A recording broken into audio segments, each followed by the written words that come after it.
People must not know about this. How could you be so careless?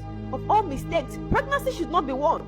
Queen Uju yelled in disappointment. The consequences of her actions would mean the end of the Agus dynasty.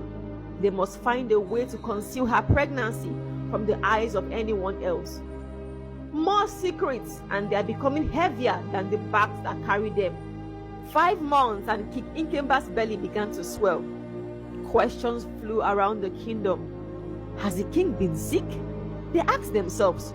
To keep her secret buried, Ikemba must find a way to stay out of sight until her child is born.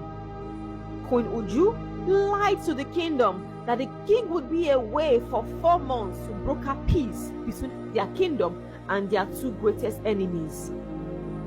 The elders were uncomfortable with the plan, but they knew their king would do anything for peace.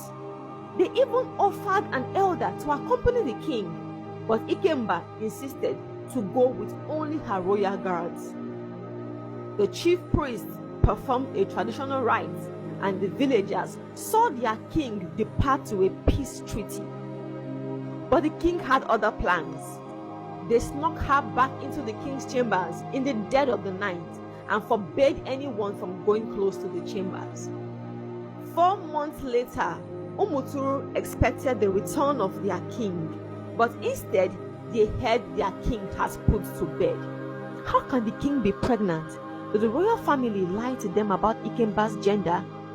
What Queen Uju and Ikemba feared the most finally caught up with them.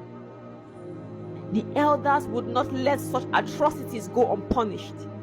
The princesses were infuriated with their mother for keeping such a secret from them, but they also knew what was at stake. What would have become good news became a threat to the peace of the kingdom. They dragged Ikemba and her lover before the gods. How hath the mighty fallen? Never in the history of Umuturu had a king stood trial before commoners. The gods must decide the fate of the royal family. Ezemo, the chief priest, stared at the royal family and shook his head. He was also a victim of the royal family's lies. Who are those that knew about this abomination? The Ezemo asked.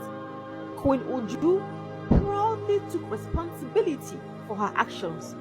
I did it to protect my family, she said. She also told the people that Oriaku acted under her orders, and as a servant, she was bound to obey her queen.